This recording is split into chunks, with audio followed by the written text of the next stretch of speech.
मंगलमय मंगल करण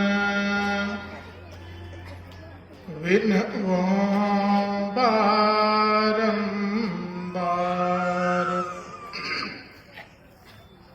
मंगलमय मंगल करण विनवो बारंबार। धन्य धन्य सतगुरु सुखद महिमा कही न जाय। जो कुछ कहूँ तुम्हारी कृपा मोते कछु न बसाय। जो कुछ कहूँ तुम्हारी कृपा मोते कछु न बसाय। तीर्थों को भी पावन करने वाले मुद मंगलमय संत समाज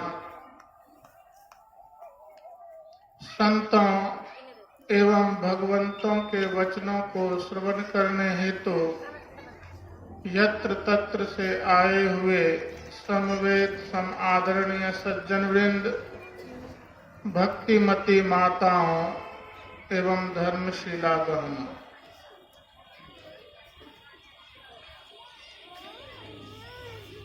एक बार मैं सत्संग करने के लिए जा रहा था समस्तीपुर।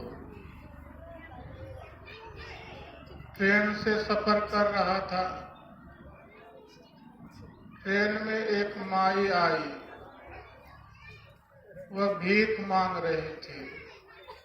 भीख मांगते हुए गीत गा रही थी। कोई माया मांगे कोई दाया मांगे, कोई माया मांगे कोई दाया मांगे, और भी कुछ आगे गा रही थी, उतनी याद हमको नहीं है। लेकिन उस माई से मैंने जैसे ही यह गीत सुना, कोई माया मांगे कोई दाया मांगे, यह बात मेरे दिमाग में बैठ गया। यह माई तो बहुत अच्छी गीत गा रही, कोई माया मांगे कोई दाया मांगे। उसी क्षण मुझे याद आ गई, बहुत उच्च कोटि के संत हुए डोंगरे जी महाराज। उन्होंने माया को नर्तकी बतलाया। माया को नर्तकी कहा। जो माया सब जग ही नचावा, जासु चरित लखि काहू न पावा। सो प्रभु भुरु विलास खग राजा, नाच नटी इव सहित समाजा। जो माया सबको नचा रहा, अब उसको कोई नहीं जान पाया कि कौन हमको नचा रहा है। हम लोग नाच रहे हैं मजे से। यदि हम लोग माया से बचना चाहते हैं, माया को क्या कहा? नर्तकी। यदि माया से बचना चाहते हैं तो नर्तकी कैसे लिखते हैं? न तपरे पदीर्घिकार नर्तकी। यदि माया के फंदों से बचना चाहते हैं तो नर्तकी शब्द को उलट दीजिए। नर्तकी शब्द को उलट देंगे तो क्या बन जाती है? कीर्तन। यदि हम लोग कीर्तन करेंगे, सत्संग करेंगे, ध्यान करेंगे, गुरु महाराज के नाम का स्मरण करेंगे तो माया के फंदों से बच जाएंगे। बहुत आदमी आते हैं यहाँ, गुरु महाराज को प्रणाम करते हैं तो मन में कोई मनोभाव रखते हैं। कोई आवे तो बेटा मांगे यही गुसाई दीजिए जी, कोई आवे दुखा मारा हम पर कृपा कीजिए जी, कोई करावे व्यास गाई सुनत गुसाई दीजिए जी। सांचे का कोई गाहक नाही, झूठे जगत पति जय जी। कहे कबीर सुनो भाई साधो, इन अंधों को क्या कीजिए। यहाँ आते हैं तो कोई कुछ मांगते हैं, कोई कुछ मांगते हैं, कोई कुछ मांगते हैं, लेकिन कोई कहते हैं कि यह साल मेरा भजन करते हुए समाप्त हो गया, मैंने जीवन भर भजन नहीं किया।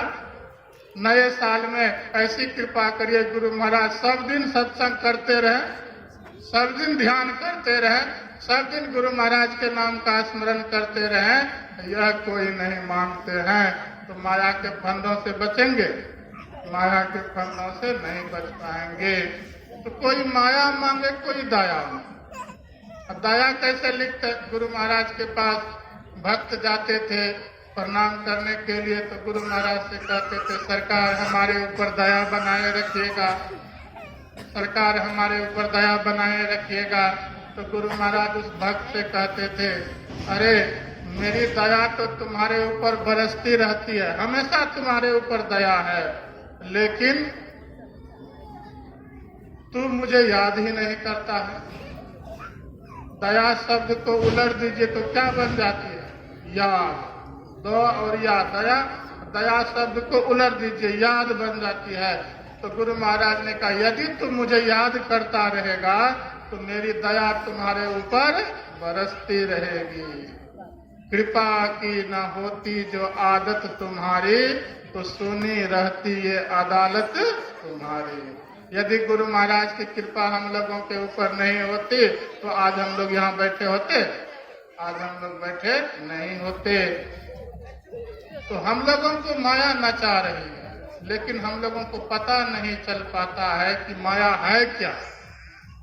माया है क्या? भगवान श्री राम ने कहा मैं और तोर तोरते माया। जिसको हम मैं कहते रहते, ये मेरी जमीन है, ये मेरी दुकान है, ये मेरी बेटी है, ये मेरी पत्नी है, और दूसरे को कहते ये तेरी जमीन है, ये तेरी पत्नी है, ये तेरी मकान है, तेरी दुकान है। यह मैं और तेरा का जो खेल लगा हुआ है यही माया है। शरीर छूटने के बाद कौन किसका और कौन किसका? शरीर छूटने के बाद कौन किसका और कौन मेरा कौन तेरा? यह मैं और तेरा का जो चक्कर है इसको माया कहते हैं। और माया में दो शब्द लिखा है, माँ और या। या का अर्थ होता है जो, और माँ का अर्थ होता है नहीं। जो है ही नहीं उसी को माया कहते हैं।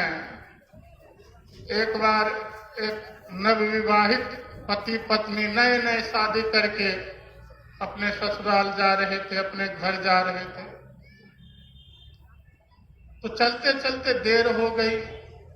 तो पति ने पत्नी से कहा देखो जी आगे की रास्ता बहुत खतरनाक है, रास्ते में जाएंगे यदि कोई डाकू लूट फूट लेगा तो बड़ी दिक्कत है। चलो आज हम लोग इसी शहर में कमरे किराए पर लेते हैं और रात गुजारेंगे, सुबह अपने घर जाएंगे। दोनों पति पत्नी खुश होकर के कमरे बुक किया और वहाँ बहुत सारे आदमी थे। बहुत सारे आदमियों ने देखा कि पति पत्नी आया, कमरे बुक किया, बड़े खुशपूर्वक आए। जैसे कमरे के अंदर गए तो दोनों बातचीत करने लगा, पति और पत्नी बातचीत करने लगे।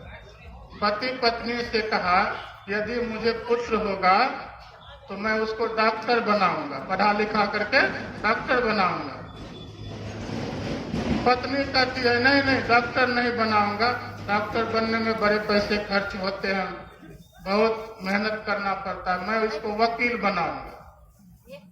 पति कहती नहीं नहीं वकील में बहुत झूठ साथ बोलना पड़ता, वकील बनाना अच्छा नहीं, मैं इसको इंजीनियर बनाऊंगा। चलो डॉक्टर नहीं बनाओगी तो कोई बात नहीं, मैं पढ़ा लिखा कर इसको इंजीनियर बनाऊंगा। पत्नी कहती नहीं नहीं मैं इसको वकील ही बनाऊंगी। पति कहता है कि नहीं मैं इसको इंजीनियर बनाऊंगा। पत्नी कहती है कि नहीं नहीं मैं इसको वकील बनाऊंगा।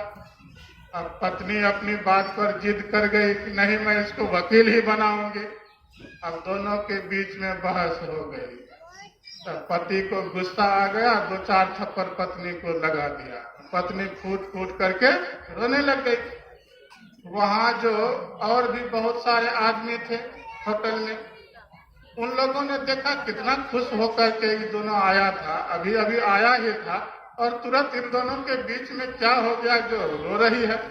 तो बहुत सारे आदमी इकट्ठा हो गए, क्या बात हुआ, इतना खुशपूर्वक तुम दोनों आया था और तुरंत रोने लग गया, तो क्या बात हुआ। तो पति ने कहा देखिए ना मैं अपने बेटे को डॉक्टर बनाना चाहता हूँ, ये मेरी पत्नी कहती है मैं इसको वकील बनाऊंगी। मैं डॉक्टर बनाना चाहता हूँ, ये कहती मैं वकील बनाऊंगी। तब समाज के लोगों ने कहा, देखिए भाई साहब, आजकल तो माँ बाप का बात चलता नहीं है, माँ बाप का बात नहीं चलता है। पुत्र से ही पूछ लिया जाए कि वे डॉक्टर बनना चाहते हैं कि इंजीनियर बनना चाहते हैं कि वकील बनना चाहते हैं। बोला ये पुत्र कहाँ, उन्हीं से पूछ लिया जाए कि डॉक्टर बनना चाहते हैं कि इंजीनियर बनना चाहते हैं कि वकील बनना चाहते हैं। तब दोनों ने कहा, अभी अभी तो हम लोग शादी करके जा ही रहे हैं, पुत्र है कहाँ, पुत्र है कहाँ। देखिए पुत्र नहीं, इसी के कारण उसको दुख हो गया। तो यही जो है ही नहीं उसी को माया कहते हैं। तो माया के फंदे से कैसे बचेंगे? तो गुरु महाराज ने लिख दिया, कर दृष्टि और ध्वनि योग साधन ये हटाना चाहिए, इनके हटे माया हटेगी, प्रभु से होगी एकता, फिर द्वैतता नहीं कुछ रहेगी, असमनन दृढ़ चाहिए। पाखंड और अहंकार तजी, निष्कपट हो और दीन हो, सब कुछ समर्पण कर गुरु की सेव करनी चाहिए।